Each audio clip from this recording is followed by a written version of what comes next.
Assalamualaikum warahmatullahi wabarakatuh. Salam sejahtera bagi kita semua. Yang pertama-tama dan utama, marilah kita panjatkan puji dan syukur kehadirat Tuhan Yang Maha Esa, di mana kita diberikan waktu, kesempatan, dan kesehatan, sehingga kita dapat berkumpul di ruang Zoom pada malam hari ini dalam rangka persentase dari teman kita, yaitu Ibu Herti Simbolon, merupakan angkatan 7 CGP dari Kabupaten Serdang Bedage.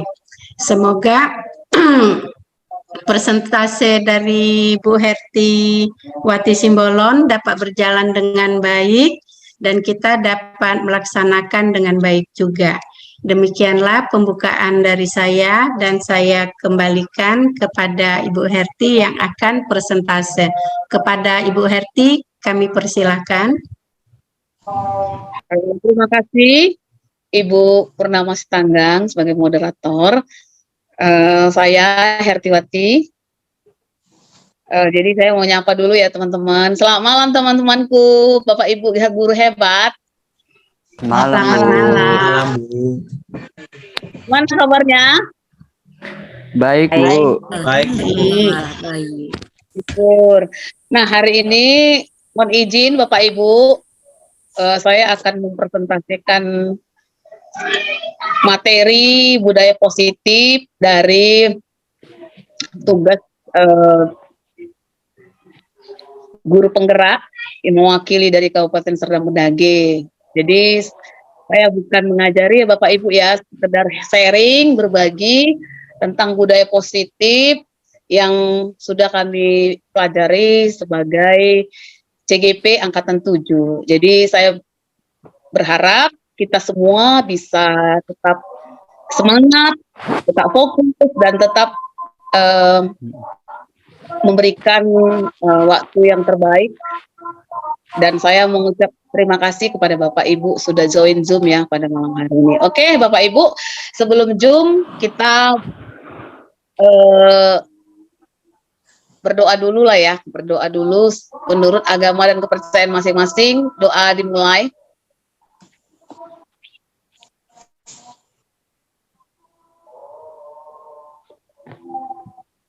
Doa selesai. Oke, sebelum saya presentasi, kita ice breaking dulu. Ice breakingnya sederhana aja Bapak Ibu, yaitu ice breaking yang sedang viral saat ini, yaitu permainan lato-lato ya. Tahu ya Bapak Ibu lato-lato ya? Tahu. Oh iya, tahu ya. Tahu, Bu. Tahu Pak Darius? Tahu, Bu.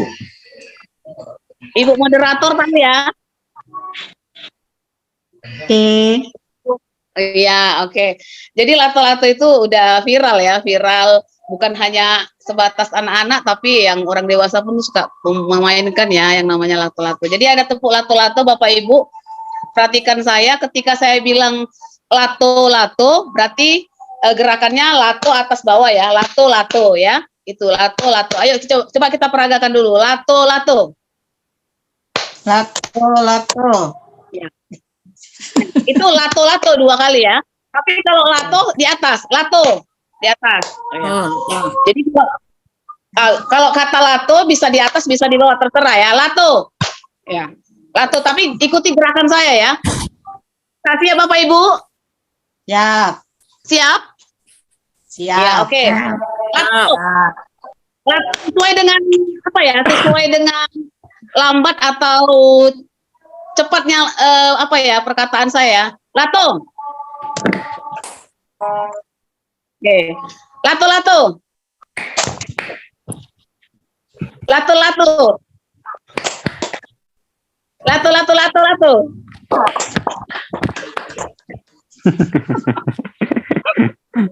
Pak Jimmy bisa?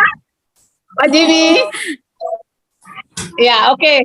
Jadi permainan itu ya lumayan viral ya, tapi menurut saya bukan lumayan tapi yang viral ya. Itu merilekskan kita. Jadi itu bisa juga diterapkan di kelas ya. Kalau daring seperti ini agak kurang apa ya, tapi saya berusaha untuk menyemangati Bapak Ibu ya supaya tetap semangat dan tetap fokus dalam mengikuti presentasi ini. Jadi saat ini saya akan menampilkan slide. Jadi Bapak Ibu jangan bosan ya, agak lumayan banyak ini. Mohon Ibu Dewi bantuannya.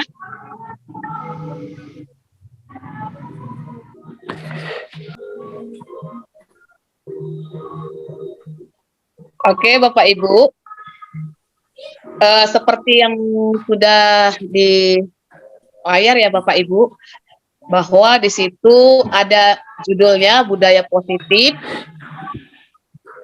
oleh Hertiwati, CGP Angkatan 7, Kabupaten Serdang Bedagai. Jadi Bapak Ibu, secara pribadi saya masih belajar dan kita pastinya ketika menjadi guru, saya yakin Bapak Ibu sudah pernah mendengar yang namanya budaya positif. Tapi hari ini saya kembali mengingatkan atau sharing apa itu budaya positif.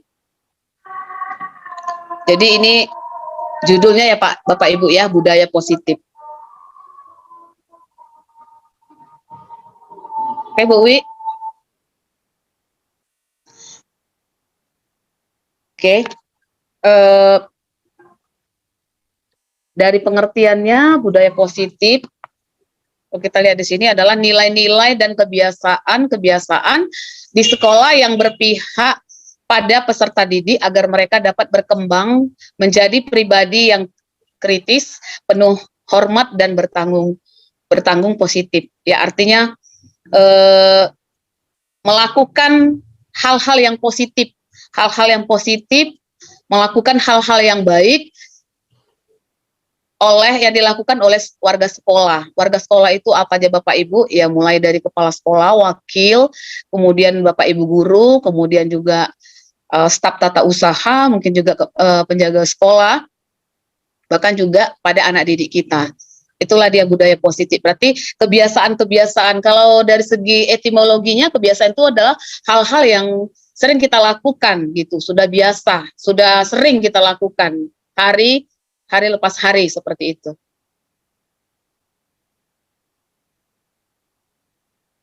Nah, di sini juga ada pengertian yang lain budaya positif saya tampilkan, yaitu perwujudan dan nilai-nilai keyakinan universal dan kebiasaan yang baik di sekolah. Tidak jauh berbeda dari pengertian yang sebelumnya, cuma di sini ditekankan kepada karakter profil pelajar Pancasila. Dan di sini diawali dengan perubahan paradigma tentang teori kontrol. Nah, perubahan paradigma itu artinya di sini Bapak Ibu, bagaimana mindset kita, pola pikir kita, memandang atau menerapkan budaya positif ini di lingkungan sekolah atau dimanapun kita berada.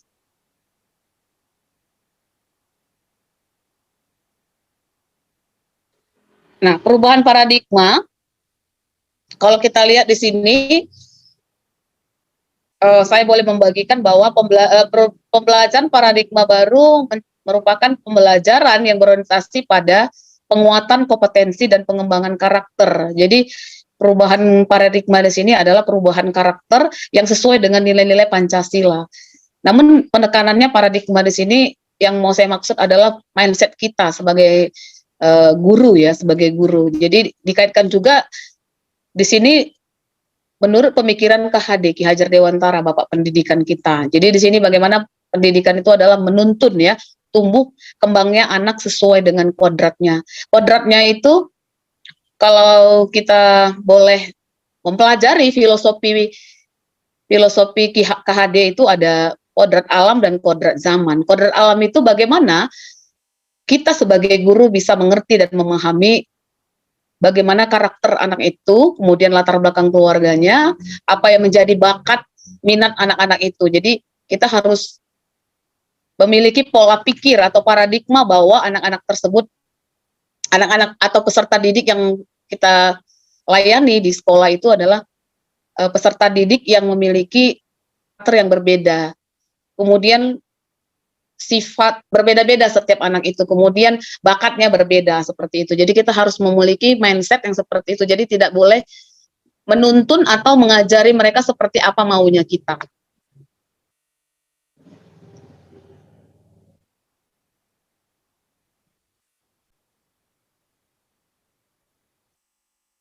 Ya, jadi di sini ada seorang psikiater atau seorang ahli psikolog yang bernama William Glasser ya, dalam teori kontrolnya mengatakan bahwa dia sedang meluruskan beberapa miskonsepsi, kesalahan mindset tentang yang namanya makna kontrol.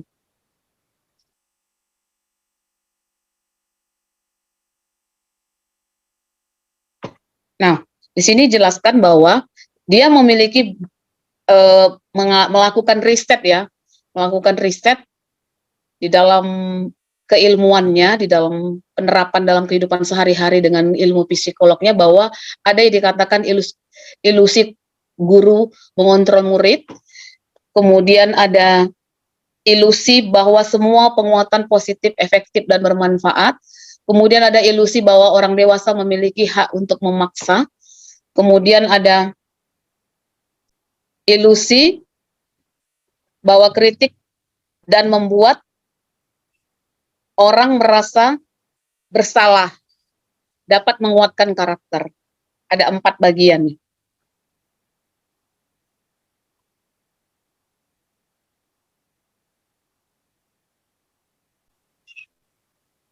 Nah, ilusi guru mengontrol murid yang memaksa ini maksudnya Bapak Ibu bahwa ketika kita sebagai pengajar atau sebagai guru atau sebagai pendidik itu memaksa siswa-siswi kita atau peserta didik kita sesuai dengan apa maunya kita.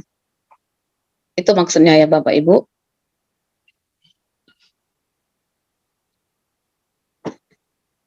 Nah, kemudian yang dikatakan ilusi bahwa semua penguatan efektif dan bermanfaat, di sini kita mengarahkan peserta didik kita itu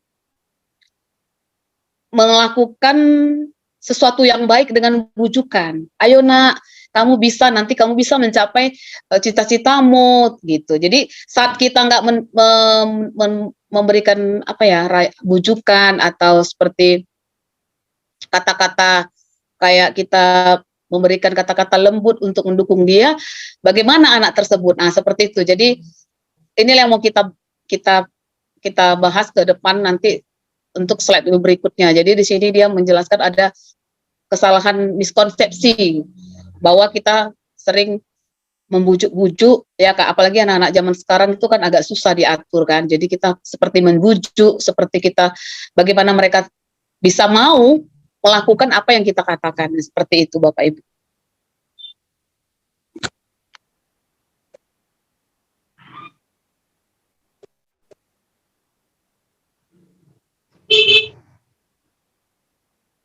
Nah, kalau ilusi bahwa kritik dan membuat orang merasa bersalah dalam menguatkan karakter. Nah, kalau di sini ada memang tulisannya, tapi saya buat ambil kesimpulan saja. Kalau di sini dikatakan ilusi bahwa kritik itu kadang-kadang kan di dalam penerapan di sekolah atau di dalam kelas kita, sering kita melakukan kritikan gitu, kritikan kepada peserta didik kita yang kurang mungkin motivasinya gitu ya. Kamu kalau nggak belajar, gimana masa depanmu? Seperti itu, kayak menakut-nakuti. Nah, itu jadi miskonsepsi yang dibilang psikolog tadi, Bapak William tadi.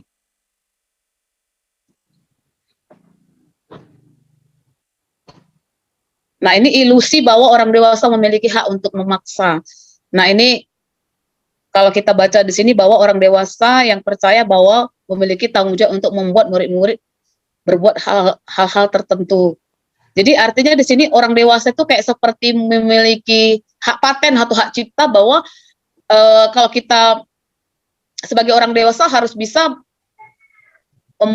memberikan seperti arahan supaya anak-anak itu bagus gitu. Jadi itu yang dipandang dari ahli psikolog tadi itu miskonsepsi selama ini bahwa orang dewasa itu seperti intervensi kepada orang-orang muda atau peserta didik kita, itu maksudnya ya Bapak Ibu.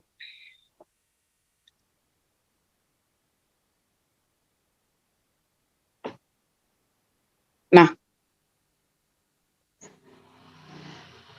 jadi si psikolog melakukan seperti pertanyaan, mengajukan pertanyaan, bagaimana seseorang bisa berubah dari paradigma stimulus respon pada pendekatan teori kontrol, Stephen R. Covey. Ya, ini dia ya. Ada psikolog mengatakan, baru di sini dikatakan bila kita ingin membuat kemajuan perlahan sedikit-sedikit, ubahlah sikap atau perilaku Anda. Jadi dikatakan ubahlah sikap dan perilaku Anda, artinya di sini kita terlebih dahulu dari kita. Dan khususnya di sini diingatkan paradigma kita, mindset kita. Bagaimana kita menerapkan budaya positif kalau mindset kita itu salah gitu, seperti miskonsepsi yang sudah saya sharekan tadi di slide sebelumnya. Nah, ini dia Bapak Ibu. Kalau kita perhatikan slide-nya bahwa ada di sini stimulus respon yang perlu kita lihat bahwa realita kebutuhan. Ini ada stimulus respon, bisa kita baca bersama-sama. Saya bacakan ada beberapa. Realita kebutuhan kita sama. Di sini stimulus respon. Kita menganggap bahwa kebutuhan kita itu sama gitu. Jadi menurut ahli psikolog baru dalam teori kontrol bahwa realitas kebutuhan kita itu berbeda. Jadi itu harus kita ubah paradigma kita. Kemudian di sini semua orang melihat hal yang sama. Nah, di sini dari teori kontrolnya setiap orang memiliki gambaran yang berbeda gitu, punya pemikiran yang berbeda. Pikiran, ide gitu, gagasan gitu. Dalam sebuah rapat aja kita pasti punya ide-ide yang berbeda-beda seperti itu. Jadi inilah yang mau dikatakan oleh si ahli psikolog tadi, itulah teori kontrol tadi. Nah, ini di sini juga ada beberapa sampai ke bawah ya. Oke. Kemudian bagaimana mewujudkan budaya positif?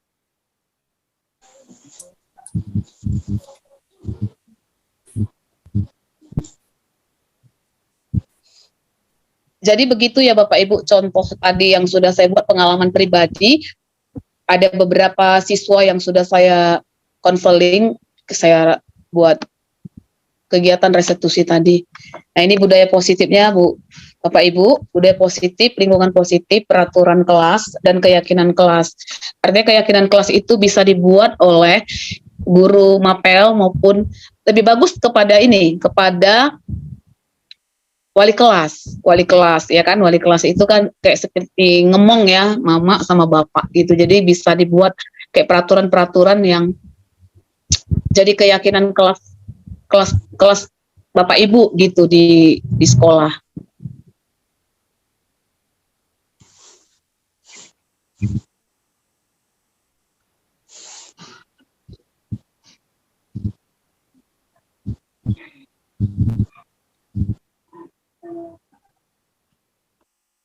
Nah, ini ada nilai-nilai kebajikan universal. Nilai-nilai kebajikan itu adalah sifat-sifat positif manusia yang merupakan tujuan mulia yang ingin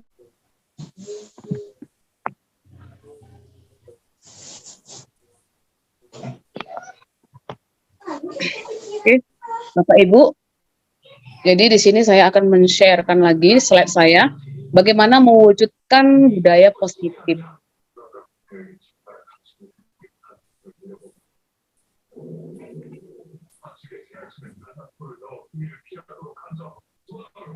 Artinya ada bagian-bagiannya nilai sebelumnya Bu Wi. Nilai positif dan nilai-nilai kebajikan universal. Nanti di sini akan kita pelajari lagi atau kita bahas mengenai disiplin positif dan nilai-nilai kebajikan universal.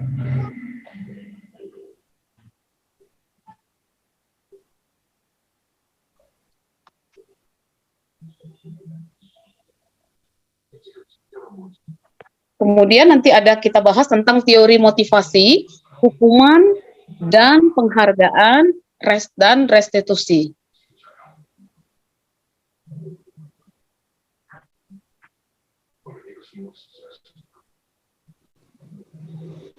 Nah, jadi dalam menerapkan budaya positif itu, Bapak Ibu, di sini ada kita diingatkan kembali tentang teori motivasi perilaku manusia. Motivasi itu adalah suatu hal apa ya, dorongan dari hati ya, dorongan dari hati. Jadi ada tipe atau pembagian ya, pembagian dari motivasi. Di sini ada motivasi eksternal. Nah, motivasi eksternal itu bisa kita lihat di sini untuk menghindari ketidaknyamanan ya, ketidaknyamanan. Kemudian ada lagi motivasi eksternal itu untuk mendapatkan imbalan atau penghargaan. Kemudian di sini ada motivasi internal berasal dari dalam, yaitu menghargai diri sendiri. Kita melakukan sesuatu karena kita menghargai diri kita, seperti itu. Jadi ada teori motivasi.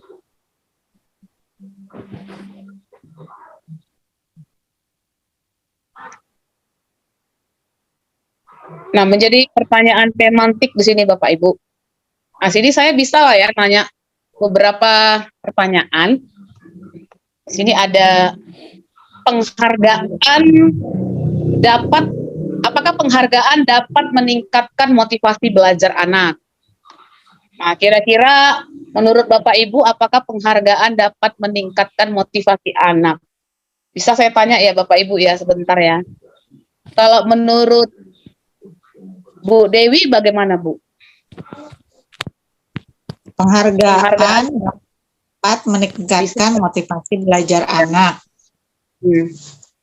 Kalau menurut saya itu bisa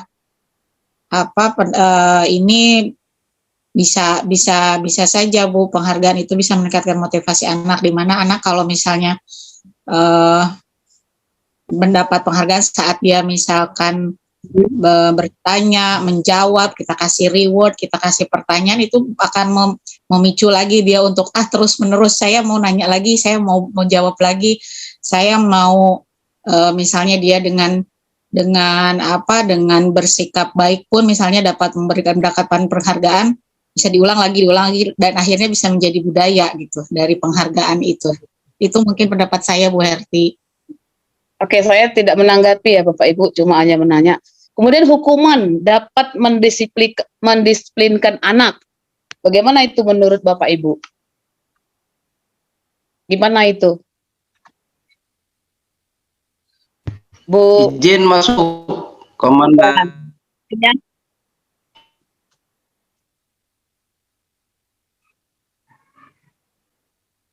Gimana menurut Pak Enyang? Kalau ini dengan hukuman, pendisiplinan untuk anak itu suara saya. Iya. Coba ulangi Pak. Jelas nggak? Nggak. Coba ulangi Pak. Suara saya jelas nggak? Ini baru jelas Pak. Hukuman dapat mendisiplinkan anak. Di sini untuk pertanyaannya, menurut saya hukuman itu identik dengan bentuk sanksi ya Bu. Hukuman itu jadi menurut saya dalam menerapkan kedisiplinan itu kurang, karena bukan berdasarkan dari kesadaran ya. Oke Pak Enyang, makasih Pak Enyang. Jadi di sini sama ya, memberikan penghargaan satu lagi ya. Oke, terima kasih. Next, nanti saya tanggapin melalui slide-slide berikutnya tentang apa yang sudah saya pertanyakan dari pertanyaan pemantik tadi ya Bapak Ibu. Saya mau tahu aja respon Bapak Ibu. Nah, di sini ada disiplin positif. Apa itu disiplin positif? Dari slide ini saya akan mencoba menjelaskan bahwa pendekatan mendidik anak untuk melakukan kontrol diri dan pembentukan kepercayaan diri. Nah, disiplin positif itu apa tujuannya Bapak Ibu? Untuk bekerja sama dengan murid dan tidak menentang mereka. Penekanannya adalah untuk membangun kekuatan murid daripada mengkritik kelemahan mereka dan menggunakan penguatan positif untuk mempromosikan perilaku yang baik. Jadi itu ya Bapak Ibu, bahwa kita seperti membangun kekuatan murid kita, bukan mengkritik seperti yang dari miskonsepsi tadi. Jadi itu kita bangun kesadaran gitu, kesadaran dari anak tadi, peserta didik kita.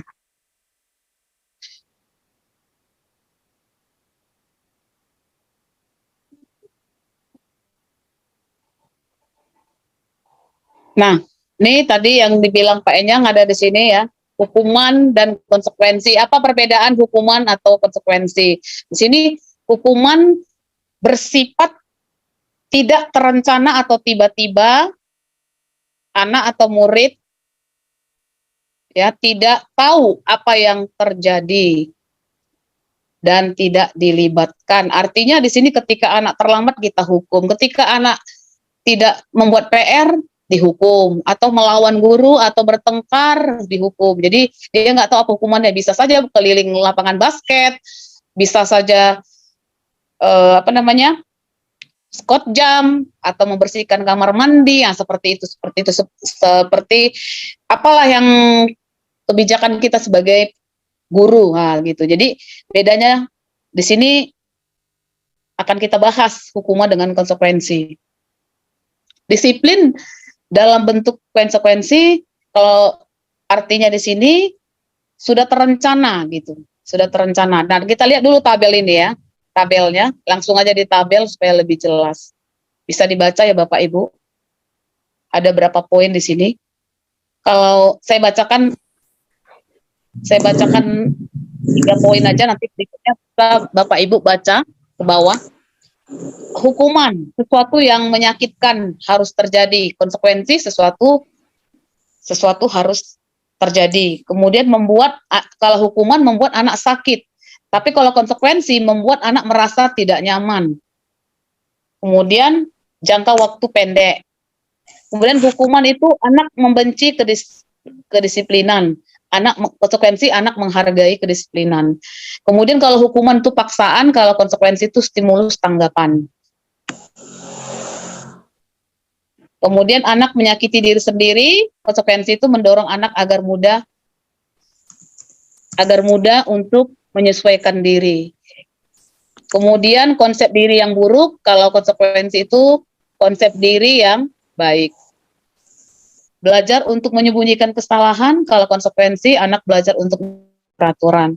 Kemudian kalau hukuman, anak ada rasa bersalah, kalau konsekuensi kehilangan hak dan dibuat tidak nyaman. Itu hukuman dan konsekuensi. Nah, seperti itu Bapak Ibu.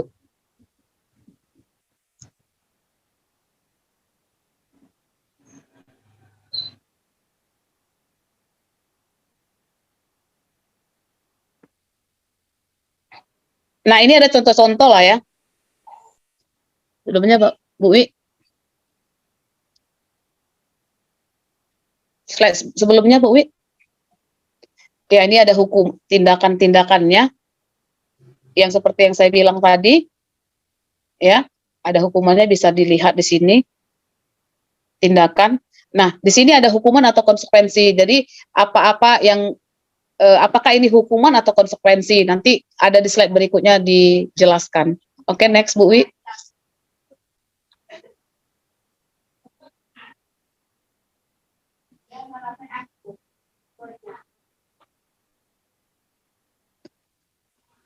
Oke, ini mencatat 100 kali. Oke Bu, ntar lagi balik lagi. Tadi udah dapat. Sebelumnya Bu Wi, rupanya ada ya tulisannya di situ. Ya, di sini mencatat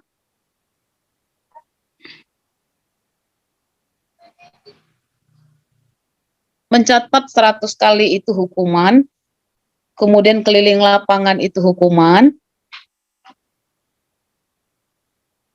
push up itu hukuman, terus menggantikan kertas tugas teman yang dicoret-coret itu konsekuensi. Nah, seperti itulah contoh-contohnya ya Bapak Ibu. Next Bu Wi.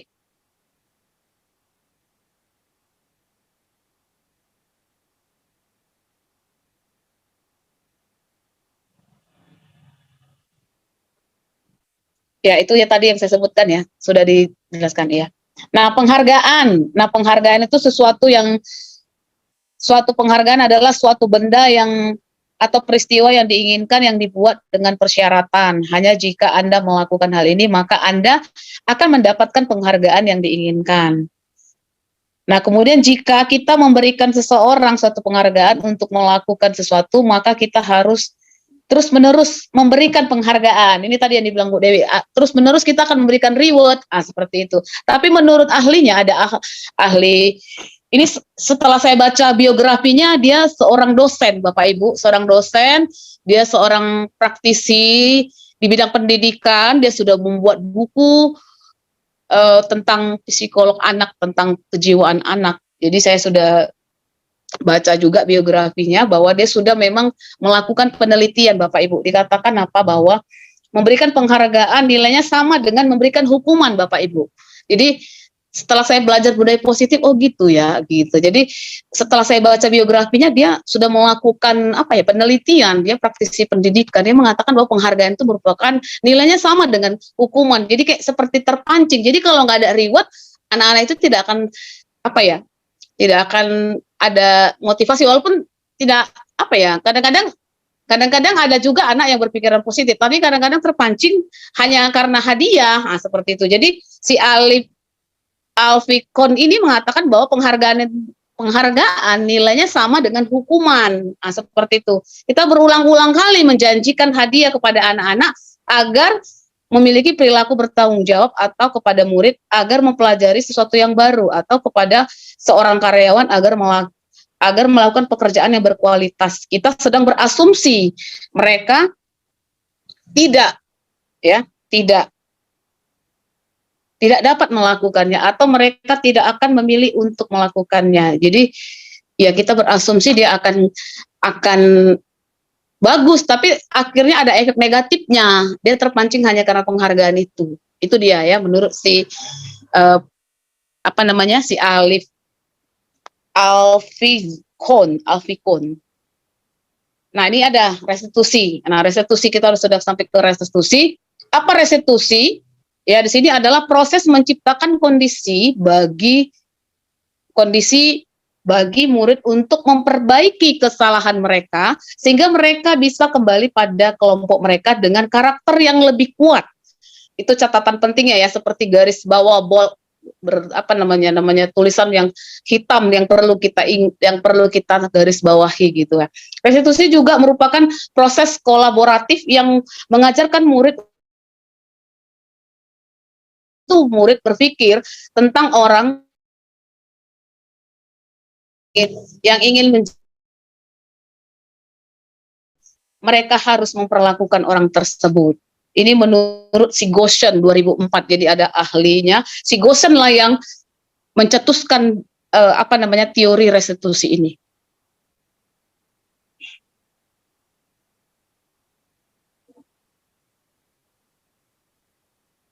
Nah, ciri-ciri restitusi di sini ada Bapak Ibu. Itu ada yang pertama, menebus kesalahan namun untuk belajar dari kesalahan. Yang kedua, memperbaiki hubungan. Yang ketiga, tawaran bukan paksaan. Terus yang keempat, restitusi menuntut untuk melihat ke dalam diri. Kemudian yang kelima, restitusi mencari kebutuhan dasar yang mendasari tindakan. Yang keenam, restitusi diri adalah cara yang paling baik. Yang ketujuh, restitusi berfokus pada karakter bukan tindakan. Yang kedelapan, kemudian restitusi mengembalikan murid yang berbuat salah pada kelompoknya. Ini ciri-cirinya.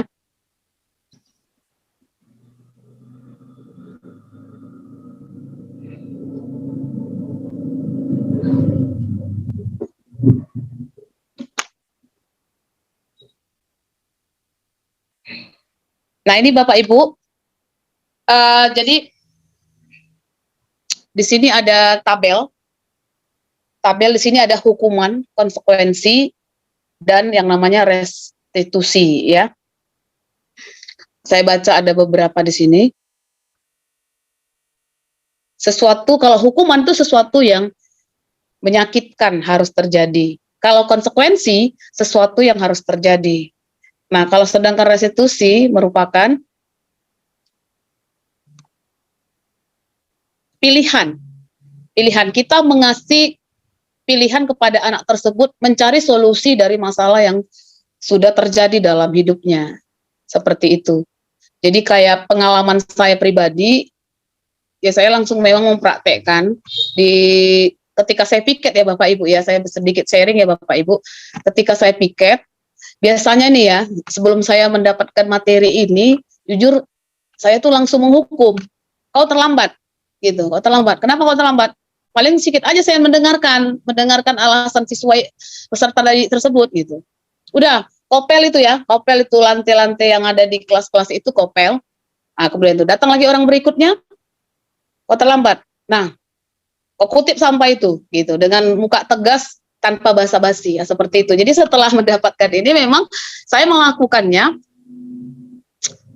saya tanya, gitu. Jadi ini pengalaman pribadi, Bapak Ibu, saya lakukan ini 2 minggu yang lalu, jadi prosesnya itu sudah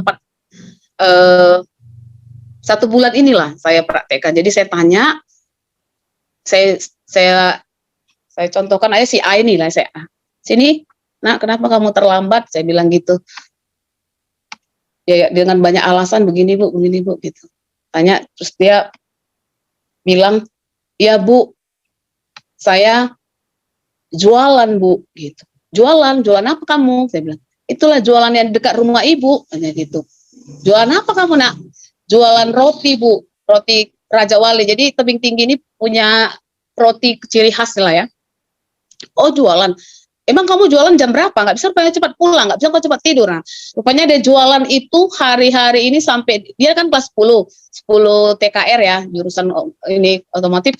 Jadi dia itu melakukan itu memang sudah mulai di kelas 10, jadi dia kerjanya malam. Dari jam 10 malam, dia pulang pagi. Dan itu dilakukannya sudah hampir setengah tahun. Dan akhirnya saya lihat gini mukanya memang kayak sembab gitu, oh ini nampak orang nggak tidur gitu,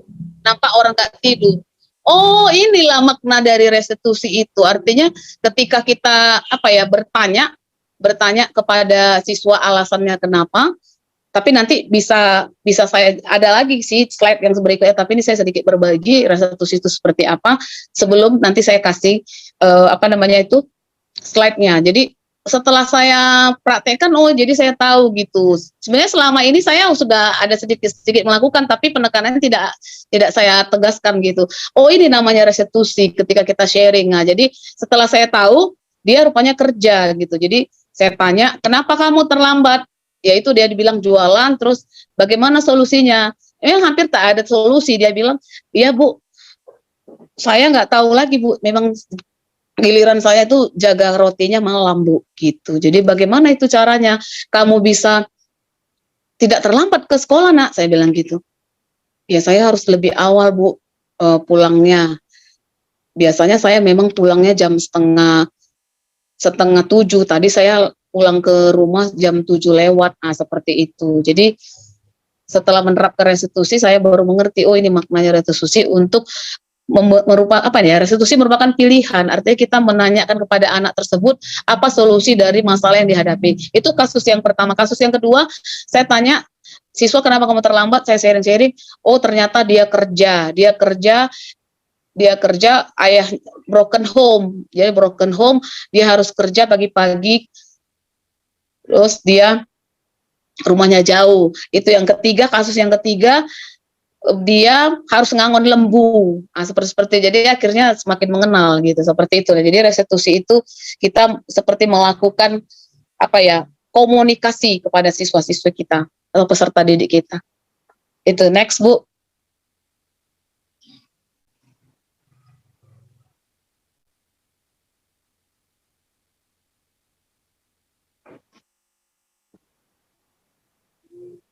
Nah, keyakinan kelas.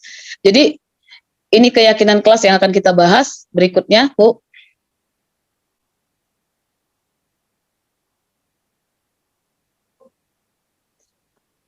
Nah, mengapa tidak peraturan? Mengapa harus keyakinan kelas? karena mengapa kita harus melakukan keyakinan kelas? Kan selama ini kita hanya peraturan sekolah, jadi kita harus membuat keyakinan kelas. Jadi Bapak Ibu seperti ini, keyakinan kelas itu yang ya bisa dilakukan oleh wali kelas. Wali kelas bisa dilakukan oleh guru mapel.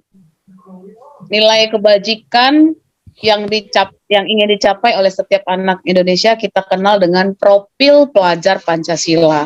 Jadi ada nilai Pancasila, nilai profil Pancasila yang sering sudah kita dengar ya, apalagi sudah penerapan UMER, kurikulum merdeka.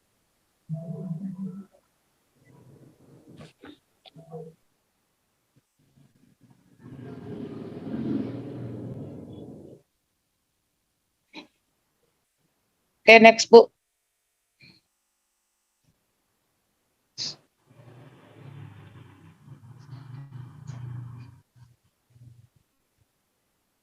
Oke, ini penerapan yang sudah saya lakukan di beberapa kelas. Ini ya saya ambil foto, ini ada di 12 TKJ, 11 TKJ, kemudian ada di kelas 12 pas saya masuk dan saya sedang melakukan pendampingan kepada siswa-siswa saya pas belajar, jadi saya masukkan di sini fotonya. Jadi sudah saya terapkan di pembelajaran saya sebagai guru PKN. Memang ada beberapa siswa yang bilang, "Itu apa itu Bu?" gitu. Jadi saya jelaskan bahwa keyakinan kelas itu adalah sesuatu hal yang baik yang saya lakukan supaya kalian itu bisa mematuhi peraturan bukan karena paksaan, tetapi sudah kita sepakati ya seperti itu. Jadi sudah saya terapkan di dalam sekolah saya, sudah saya gaung-gaungkan walaupun memang masih tahap awal gitu Bapak Ibu, tahap awal sekolah kita. Jadi tahap awal, jadi saya sudah mulai. Jadi saya berharap juga Bapak Ibu menerapkan itu di masing-masing kelas, bahkan sebagai wali kelas bisa diterapkan di sekolah kita ini.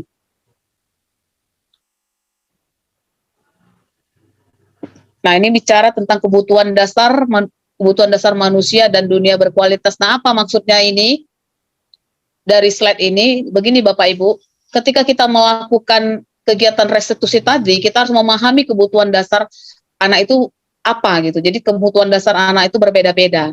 Jadi ketika dia melakukan suatu kesalahan, apa yang menjadi penyebabnya, apa yang menjadi alasan dia? Misalnya dia tidak mengerjakan PR gitu. Jadi kenapa gitu. Jangan langsung kita marah-marah, kita hukum, tapi kita tanya, oh ternyata dia punya masalah keluarga, seperti itu, masalah keluarga.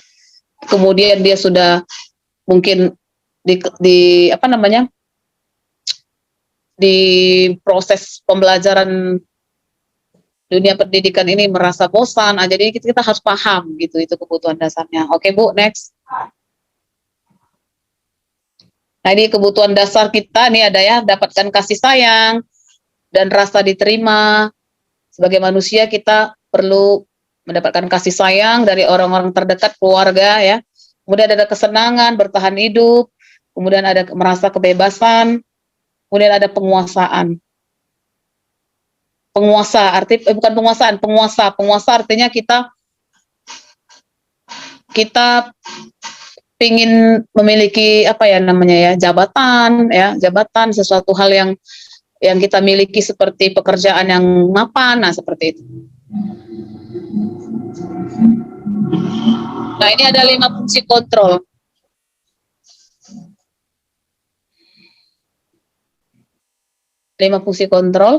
Nah, fungsi kontrol kita sebagai apa di sini?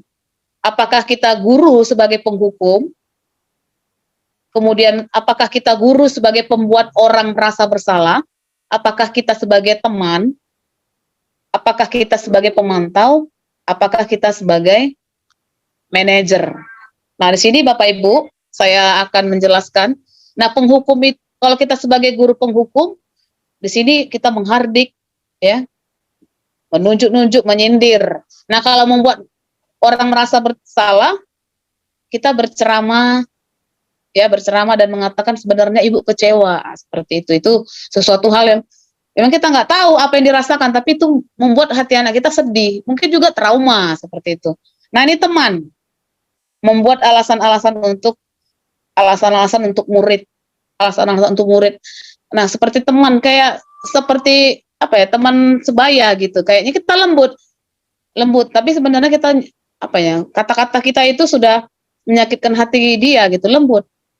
Kenapa kamu terlambat, nak? Besok kau ulangi lagi ya, gitu, lembut. Tapi sebenarnya itu sudah ngekik gitu lah, ngekik kayak seperti menjatuhkan, lembut.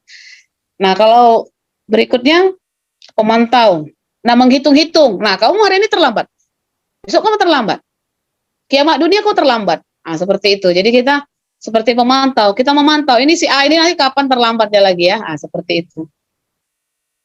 Nah, manajer itu, inilah tadi seperti yang saya bilang tadi, restitusi. Mengajukan pertanyaan-pertanyaan. Mengajukan pertanyaan-pertanyaan. Jadi kita ada seperti ruang kepada siswa tersebut atau peserta didik kita itu untuk bertanya. Itulah identitas berhasil atau dikatakan kontrol diri, menghargai diri sendiri, seperti itu. Next, Bu. Nah, bisa di-sharekan, Bu, videonya.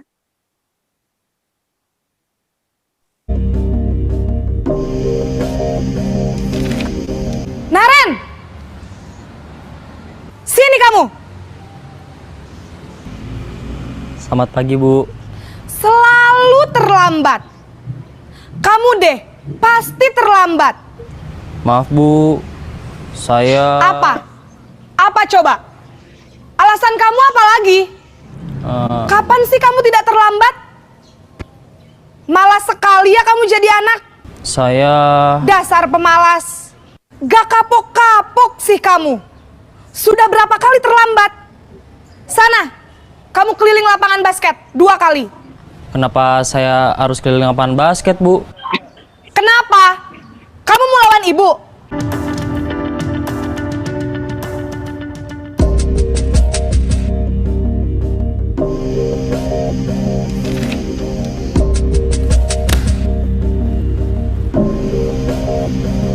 Naren!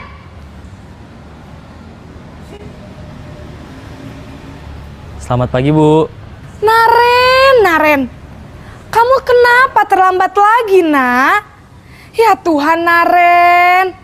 Kamu senang ya bikin ibu susah ya?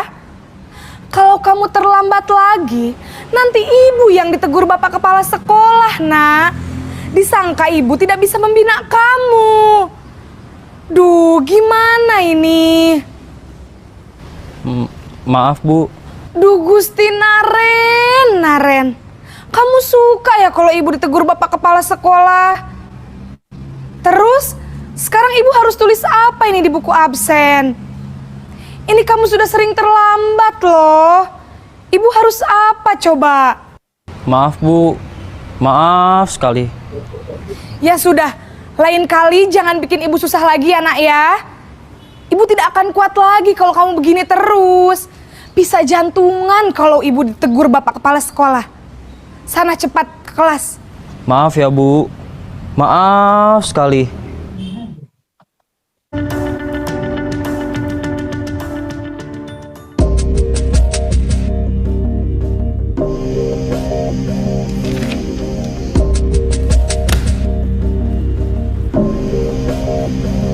Naren!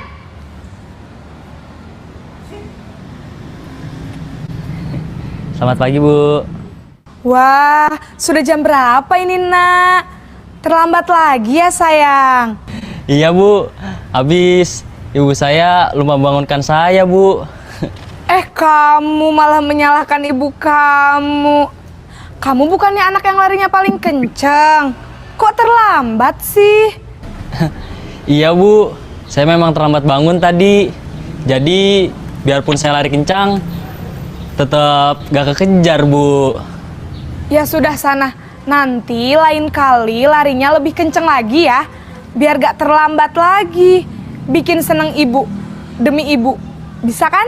Bisa lah, Bu. Ya sudah, sana masuk kelas. Ibu beresin urusan absen kamu. Kamu ini ada-ada saja.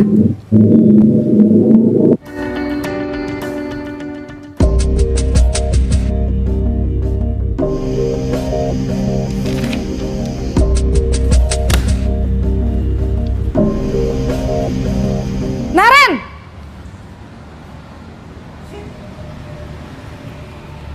Selamat pagi, Bu. Naren, apa peraturan sekolah kita tentang jam berapa kita harus masuk sekolah, nak? Kita harus di sekolah jam 7, Bu. Iya, betul. Sekarang sudah jam 7.20. Naren sudah tahu konsekuensinya jika terlambat hadir. Paham, Bu. Saya harus tinggal kelas pas jam istirahat selama 20 menit. Iya, benar. Konsekuensinya demikian. Jadi nanti jam 9.30 pas istirahat, kamu harus tinggal di kelas, kerjakan tugas tambahan untuk ketertinggalan kamu, ya? Baik, Bu.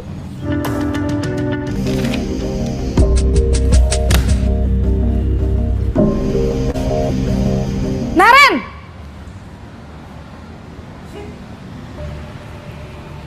Selamat pagi, Bu. Selamat pagi, Naren. Maaf, Bu. Saya terlambat. Iya, sekolah masuknya jam 7, sekarang sudah jam 7.20. Jadi sekarang bagaimana ini, Naren? Maaf, Bu. Saya lupa setel alarm saya semalam.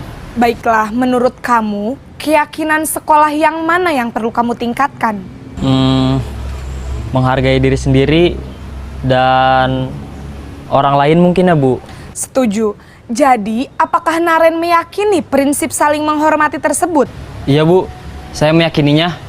Apakah Naren bersedia memperbaiki masalah keterlambatan ini? Bersedia, Bu.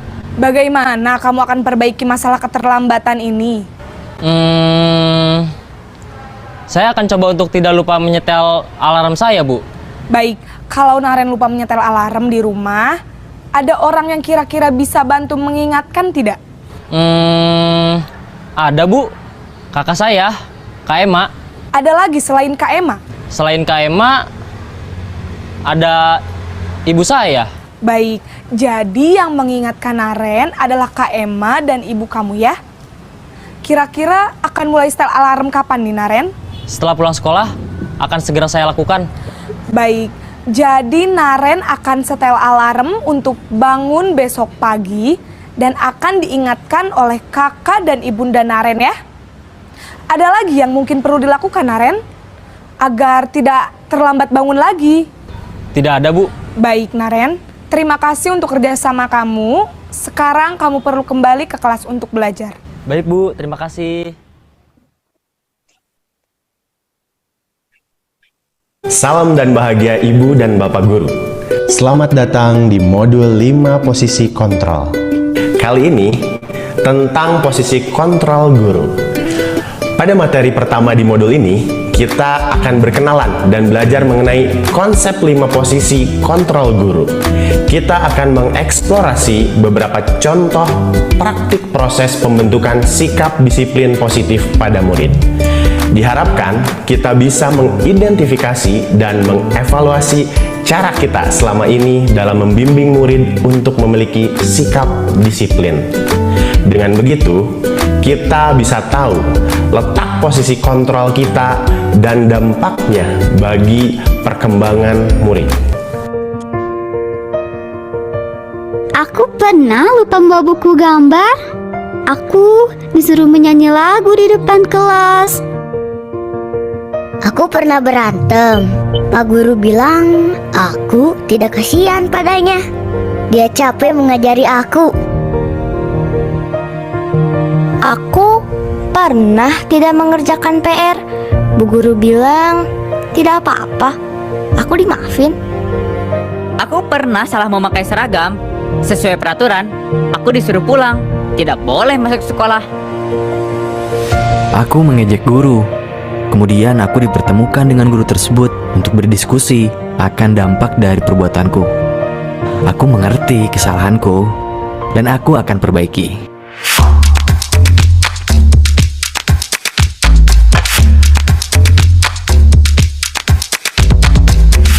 Apa nih reaksi ibu dan bapak mendengar cerita tentang mereka? Saat kita ingin membuat murid kita memiliki sikap disiplin, kita menggunakan beberapa cara yang berbeda untuk bisa mengontrol murid. Sebenarnya kontrol seperti apa sih yang bisa kita terapkan di kelas? Ibu dan bapak, sebelum kita masuk dalam 5 posisi kontrol, mari kita samakan dahulu persepsi tentang konsep disiplin. Selama ini, melekat sekali di benak kita bahwa disiplin sangat erat kaitannya dengan kontrol. Tetapi, apakah iya disiplin di sekolah itu maksudnya kita dapat mengontrol murid? Dr. William Glasser membantu kita mengenali 4 ilusi kontrol yang mungkin kita yakini selama ini. Mari kita lihat tabel ini agar kita bisa meluruskan beberapa miskonsepsi tentang kontrol terhadap murid. Berikut tabel ilusi kontrol dan kenyataannya.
Dengan meluruskan miskonsepsi tentang kontrol terhadap murid, kita bisa mengubah pandangan kita bahwa manusia memiliki kebutuhan yang berbeda.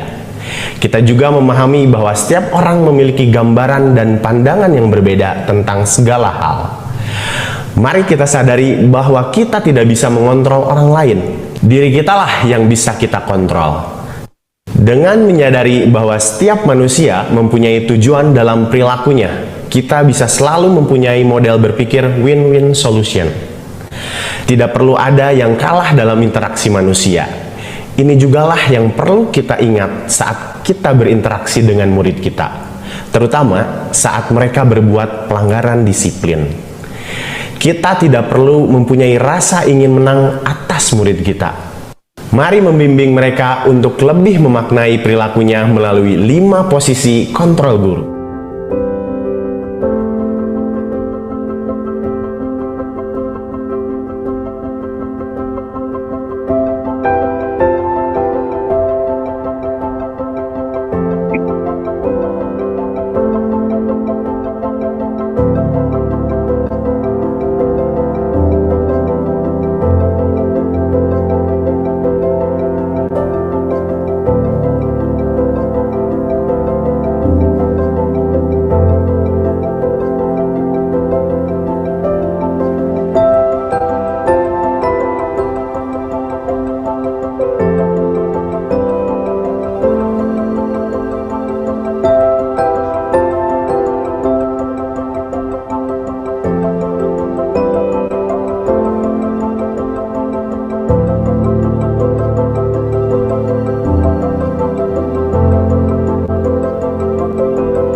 Setelah mempelajari tabel tersebut, mari kita kembali pada 5 kasus di awal materi ini. Posisi kontrol guru manakah yang ada di setiap kasus? Yuk kita lihat. Pada murid 1, kita melihat bagaimana murid tidak membawa buku gambar dan disuruh bernyanyi.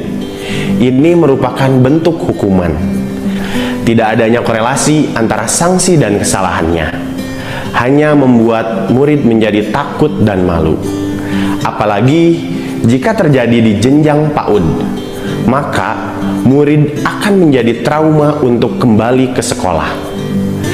Posisi dalam kasus ini adalah penghukum. Pada murid 2, guru meminta simpati dari murid. Dia meminta murid untuk mengasihaninya. Posisi ini adalah pembuat rasa bersalah. Murid menjadi lemah, tidak percaya diri, dan mempunyai krisis identitas. Pada murid ketiga, saat murid tidak mengerjakan PR, gurunya memaafkan dan membiarkannya. Apakah muridnya belajar akan kesalahannya? Tidak. Posisi kontrol ini adalah teman. Murid akan menjadi nyaman dan menjadi ketergantungan akan dukungan dari kita. Pada murid keempat, guru menerapkan sanksi sesuai aturan sekolah. Murid salah memakai seragam, peraturannya adalah pulang, sehingga murid tidak sekolah di hari itu. Posisi ini adalah posisi pemantau. Murid melakukan konsekuensi sesuai peraturan. Pada murid kelima, posisi guru adalah manajer. Karena murid diberikan ruang diskusi, diajak untuk mengenali kesalahannya, dan dia belajar dari kesalahannya agar tidak diulang kembali. Kelima posisi kontrol ini menggambarkan tipe dan cara kita dalam menerapkan disiplin di kelas. Dengan mengetahui kelima posisi kontrol tersebut, maka kita bisa mengerti posisi kontrol yang tepat untuk mendukung proses restitusi di kelas. Pada saat penerapan disiplin, mungkin nanti akan ada murid yang belum siap dalam proses restitusi, sehingga kita bisa berganti posisi dari manajer ke posisi pemantau. Ini tidak masalah dan diperbolehkan. Ibu dan Bapak Guru, mari kita evaluasi kembali saat ini kita lebih sering berada dalam posisi kontrol guru yang mana. Setiap posisi kontrol memiliki dampak yang berbeda bagi murid. Dengan melihat tabel tadi, sekali lagi, mari kita pikirkan kembali dampak masing-masing posisi tersebut dalam pembentukan disiplin diri murid kita. Tentunya kita ingin setiap proses pendisiplinan yang kita terapkan bermakna bagi perkembangan positif murid. Lalu, seperti apakah posisi terbaik untuk membantu murid melakukan restitusi? Kita akan pelajari dampak dan contohnya lebih lanjut pada materi selanjutnya ya. Sebelum kita mengakhiri sesi ini, mari kita melihat sekali lagi ke dalam diri. Apakah ibu dan bapak guru sering berpindah posisi kontrol? Jika iya, kira-kira faktor apakah yang menyebabkan kita berpindah posisi? Mari kenali lagi posisi kontrol dominan kita saat ini, dan kita renungkan posisi kontrol terbaik menurut kita. Selamat belajar ibu dan bapak guru, tetap sehat dan semangat ya. Salam dan bahagia. Oke Bapak Ibu, kita sudah melihat tadi video, lumayan panjang ya Bapak Ibu, kita akan melanjutkan sharing kita. Kira-kira dari video ini Bapak Ibu guru, Bapak guru hebat di sini posisinya di mana sekarang? Saya bisa bertanya ya pada Bapak Ibu, apakah sebagai penghukum, pemantau, atau sebagai apa dari 5 posisi yang tadi? Bu Dewi, bisa sharekan share screen-nya tadi? Ya Bu, sebentar Bu. Gimana Bu Mela? Posisinya di mana Ibu? Sebagai pendidik, bisa nggak sedikit sharing? Iya. Oke. Kalau saya sepertinya campur-campur Ibu. Mulai dari manajer sampai pada tadi, kalau tidak salah manajer, pemantau ya Bu ya. Kayaknya kalau saya sering campur-campur deh Bu, campur sari. Semuanya pernah saya lakukan deh kayaknya. Campur sari. Apakah dari yang paling bagus itu tadi kan manajer ya? Manajer. Walaupun tadi di dalam video tadi boleh berpindah kalau memang posisinya siswa tadi memang lihat situasi dan kondisi, tapi disarankan kita sebagai manajer bisa memberi ruang ya kan Bapak Ibu, memberi ruang kepada siswa-siswi kita, pada segitiga restitusi tadi yang sudah kita bahas tadi. Nah, segitiga restitusi ini, di sini ada tahapannya ya Bapak Ibu. Ini ada dia, bisa dilihat. Di sini ada segitiga restitusinya, validasi kebutuhan, menstabilkan, dan menanyakan keyakinan. Next.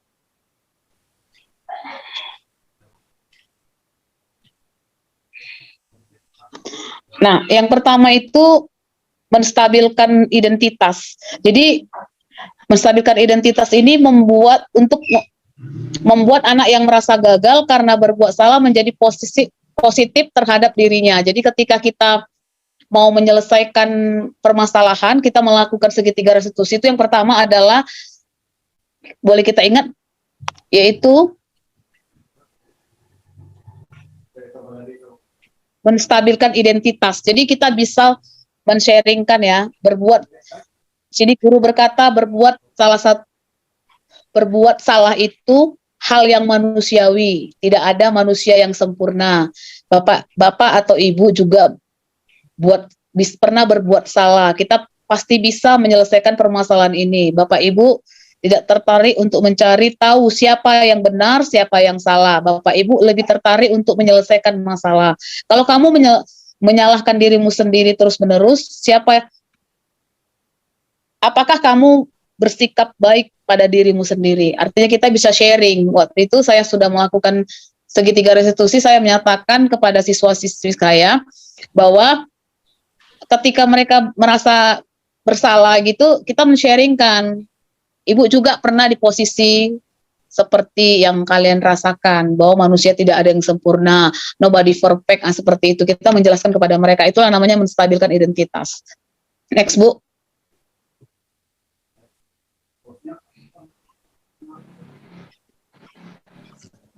Nah, validasi kebutuhan. Kita validasi kebutuhan. Di sini membantu siswa mengenal basicnya, ya kan? Ingin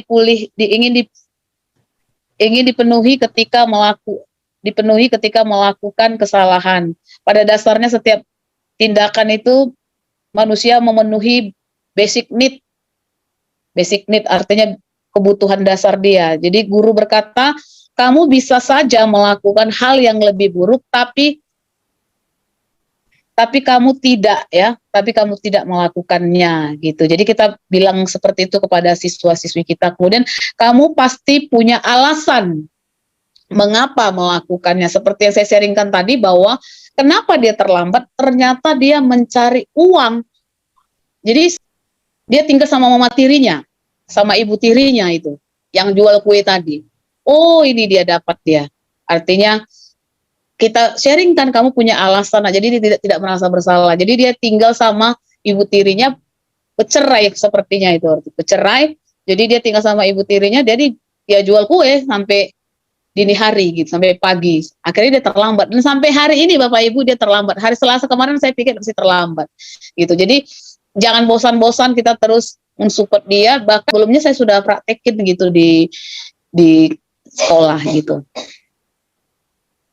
Next, Bu.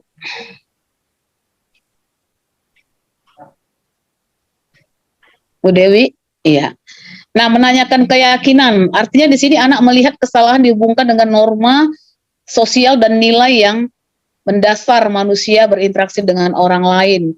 Guru berkata apa nilai yang kita percaya di kelas atau sekolah, nilai-nilai universal apa yang kita telah sepakati. Kelas yang ideal itu seperti apa? Kemudian kamu ingin anak seperti apa? Nah, kita bertanya di situ ya Bu ya, Bapak Ibu, apa yang kamu rasakan ketika kamu melakukan itu? Kamu menjadi orang yang seperti apa gitu. Jadi kita mengingatkan kepada keyakinan kelas, tidak boleh terlambat, kemudian berpakaian rapi, tidak boleh tidak mengganggu teman-teman ketika di dalam lingkungan sekolah, seperti itu. Jadi kita mengingat keyakinan kelas yang sudah disepakati, apalagi ya Bapak Ibu wali kelas gitu. Jadi seperti emak sama bapak gitu ya bagi mereka gitu. Jadi kalau misalnya guru mapel pun ya wajib juga gitu, tapi lebih terasa gitu yang ngemong gitu ya sama anak didik kita seperti itu. Jadi kita ingatkan mereka dengan keyakinan kelas, jadi kita nggak capek gitu. Kan kemarin sudah seperti ini, udah ada sepakatan, tidak boleh terlambat, seperti itu. Seperti tadi yang dibilang, kita menjadi manajer, menanyakan solusinya. Setelah menanyakan solusinya, kita melihat perkembangannya Bapak Ibu, melihat perkembangannya bagaimana, seperti yang saya bilang tadi, anak tadi kita lihat perkembangannya. Kalau memang masih seperti itu, berarti kita terus berjuang mengingatkan akan keyakinan kelas seperti itu. Jadi demikianlah slide saya dan presentasi saya. Jika ada kata-kata saya mohon maaf. Itulah yang bisa saya sampaikan Bapak Ibu. Semoga ini bisa bermanfaat. Walaupun tadi banyak ada gangguan ya jaringan, tapi bersyukur bisa sampai kepada slide yang terakhir. Saya kembalikan kepada moderator.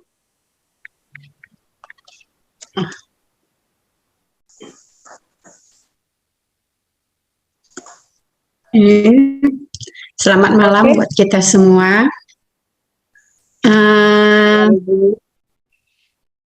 Tadi Bu Herti telah menyampaikan paparannya yaitu mengenai budaya positif. Mungkin bagi teman-teman ada yang ingin bertanya. Dipersilakan bagi teman-teman yang ingin bertanya. Dari Ibu moderator dulu. Saya dulu ya. Boleh.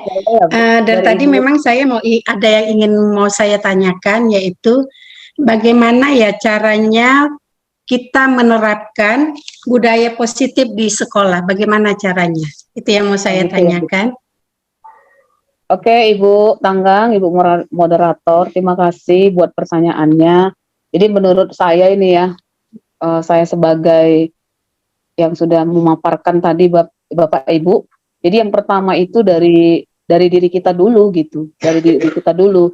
Kenapa saya katakan dari diri kita dulu? Karena kita public figure gitu. Public figure sebagai guru harus menjadi teladan gitu dari kita. Jadi walaupun sebenarnya saya juga kadang ada gagalnya juga ya, masalah waktu, kemudian dari karakter gitu. Tapi sampai kita menyelesaikan pengabdian kita bahkan di kehidupan sehari-hari, bukan hanya sebatas lingkungan sekolah, tapi di lingkungan masyarakat juga harus menjadi public figure. Itu yang pertama sih menurut saya gitu. Setelah itu, dari kita, yang pertama itu dari diri kita, kemudian kita harus, seperti saya seringkan ya, harus ada itu, kesadaran bahwa kita harus benar-benar menerapkan budaya positif itu mulai diri kita, keluarga kita, bahkan yang lebih khusus apalagi kita pengajar ya Bapak Ibu, di lingkungan sekolah, warga sekolah. Jadi warga sekolah itu yang harus kita sebarkan budaya positif ini. Jadi saya berharap Bapak Ibu ketika kita buat Zoom ini capek-capek juga ya, kadang jaringan gitu, itu bisa disebar luaskan lah gitu kepada teman-teman, rekan-rekan, anak didik kita juga tentang budaya positif. Jadi bagaimana menjalinnya kepada warga sekolah? Kalau dari saya melihatnya itu ya Bapak Ibu, kita harus membangun komunitas. Komunitasnya itu bagaimana? Ya kita melalui kepala sekolah dulu ya, kepada pimpinan, wakil, kemudian kepada guru-guru gitu. Pada guru-guru pertama lu memiliki satu frekuensi, satu gerakan yang kita benar-benar punya komitmen untuk menggerakkan budaya positif. Baru ketika kita sudah benar-benar sama-sama satu langkah, satu visi, baru kita memikirkan misinya. Visi itu kan vision, penglihatan jauh ke depan, apa yang mau kita rancangkan kepada peserta didik 5 tahun, bahkan 10 tahun ke depan. Karena peserta didik ini adalah generasi penerus, seperti itu. Nah setelah ada visi, ada misi itu apa yang dilakukan, langkah-langkah apa yang harus dilakukan di sekolah untuk bisa mencapai visi tadi. Jadi gerak langkah itu ya Bu Tanggang ya, gerak langkah itu bersama-sama warga sekolah, bahkan penjaga sekolah juga ya, pihak kantin sama-sama gitu. Karena misalnya gini, kenapa saya bilang pihak kantin ya, kalau misalnya bel gitu, anak-anak masih di kantin, tapi dia karena demi memikirkan penjualan dia nggak suruh anak masuk, itu salah satu hal yang kelemahan kita juga. Kita harus juga sharing kepada pihak kantin, Bapak Ibu, anak-anak kalau sudah bel suruh juga masuk. Nah seperti itu. Jadi penerapan budaya positif itu dari diri kita, baru gerak langkah bersama-sama Bu Tanggang gitu, seperti itu. Dan Bapak Ibu yang ada di sini seperti itu. Jadi ketika kita bareng-bareng sama-sama untuk punya komitmen yang sama, saya yakin ya itu masalah budaya positif itu bukan hal yang sulit, tapi yang gampang lah gitu. Itu Bu Tanggang, Ibu moderator.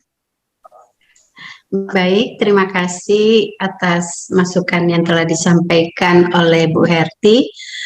Mungkin teman-teman yang lain ada lagi yang ingin bertanya atau memberi tanggapan, atau bisa juga merampung dari paparan Bu Hertiwati tadi.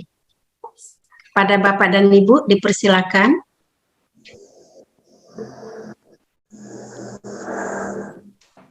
Baik Bu, ada yang perlu saya pertanyakan Bu. Saya tertarik sekali dengan Ya, saya tertarik sekali dengan materi pada saat ini mengenai budaya positif, Bu. Ini yang dimana itu nilai-nilai budaya positif itu adalah nilai-nilai dan kebiasaan di sekolah yang berpihak pada peserta didik ini.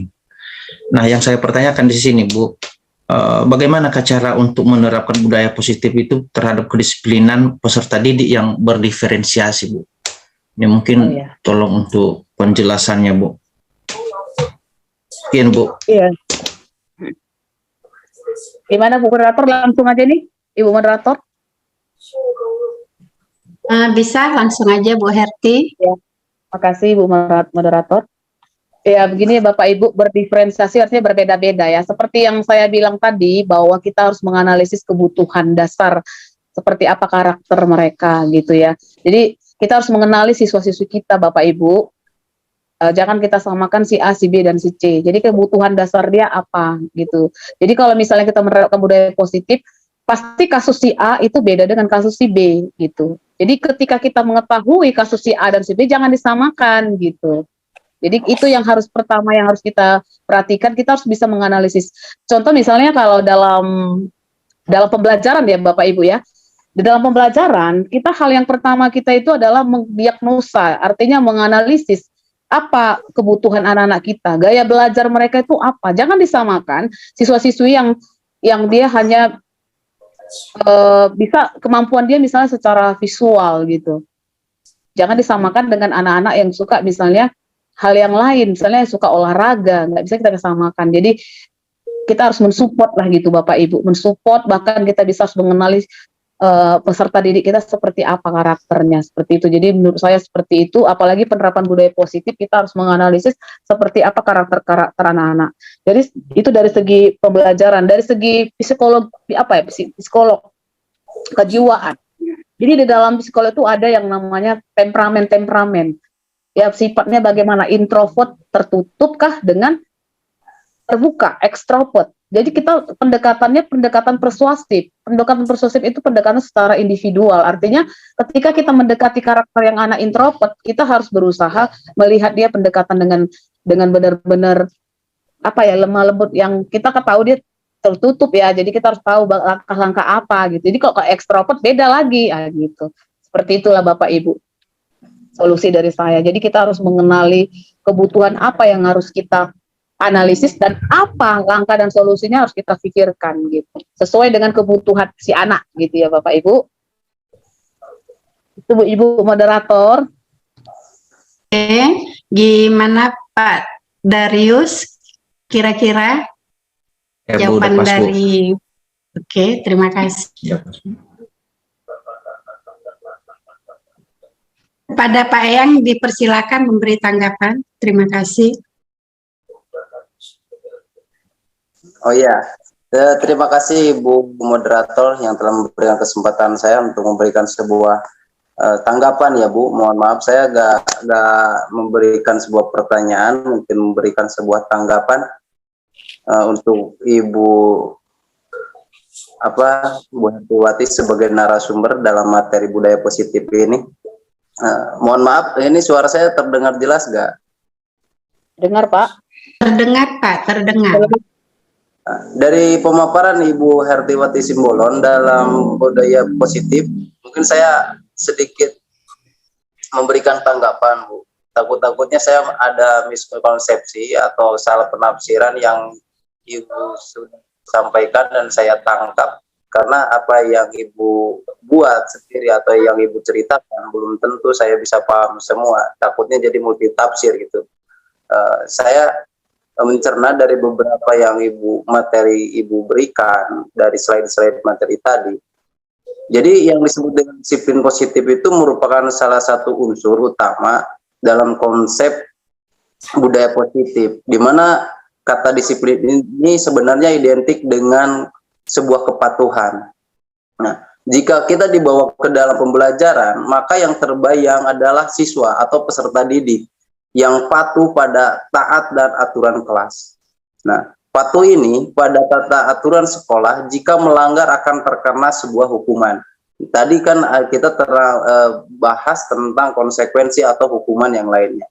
Namun pada dasarnya sifat disiplin positif itu mengacu kepada bagaimana seseorang guru itu mampu membimbing peserta didiknya atau muridnya dalam menumbuhkan disiplin diri karena motivasi internal atau dari dalam. Nah, untuk itu, untuk mewujudkan murid, apa tujuannya untuk motivasi internal itu? Yaitu untuk mewujudkan murid yang merdeka, tanpa adanya tekanan dari berbagai apapun. Apakah dari konsekuensi atau hukuman dalam menerapkan kedisiplinan. Jadi benar-benar merdeka. Kita sesuaikan saja seperti halnya pernyataan dari Ki Hajar Dewantara yang tadi Ibu berikan, bahwa murid yang merdeka itu memerlukan kedisiplinan diri. Dengan memiliki disiplin diri, maka seseorang akan mampu mengontrol dari menentukan sikap yang mengacu pada nilai-nilai yang diyakininya. Nah, itu salah satu pernyataan dari Ki Hajar Dewantara sangat pas ketika diterapkan dalam budaya positif ini. Nah, sebenarnya apa sih yang harus kita lakukan jika murid itu melanggar keyakinan kelas tersebut? Nah, itu ada salah satu mungkin tadi pertanyaan-pertanyaan yang dalam penerapan budaya positif. Meskipun kita sudah melakukan adanya suatu keyakinan atau kontrak dengan kelas, dengan peserta didik atau guru dengan keadaan kelas tersebut, kadang ada juga yang melanggar akan keyakinan kelas tersebut. Nah, itu perlu kita pahami. Dari salah satu contoh kasus tersebut, saat pembelajaran memang praktiknya ada siswa yang menggunakan menggunakan siswa itu tidak menggunakan pakaian ya, atau datangnya terlambat. Apakah kita harus memaafkan secara langsung atau justru sebaliknya? Nah, menurut dari pemaparan yang Ibu tadi berikan dari materi tersebut, kita itu lebih cenderung memperhatikan kesalahan yang dilakukan daripada mencari solusi perbaikan diri. Segitiga restitusi yang tadi Ibu berikan, salah satunya memperbaiki diri untuk mewujudkan salah satu disiplin diri peserta didik tersebut. Apakah kesalahannya sehingga berkarakter atau tidak? Ataukah mereka lebih kuat ketika kembali kepada dasar kesalahannya atau tidak?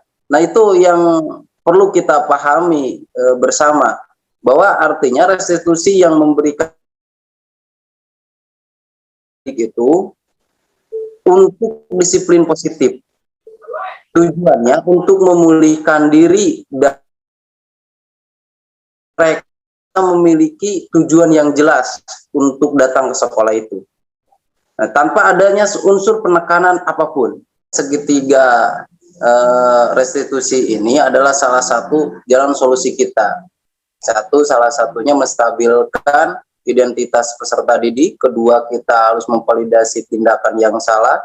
Kemudian yang ketiganya itu kita perlu adanya sebuah keyakinan kelas. Ini adalah salah satu langkah-langkah kita ketika melakukan tindakan-tindakan peserta didik dalam membudayakan positif atau kebudayaan positif di lingkungan sekolah. Mungkin itu saja, Bu, yang bisa saya sampaikan.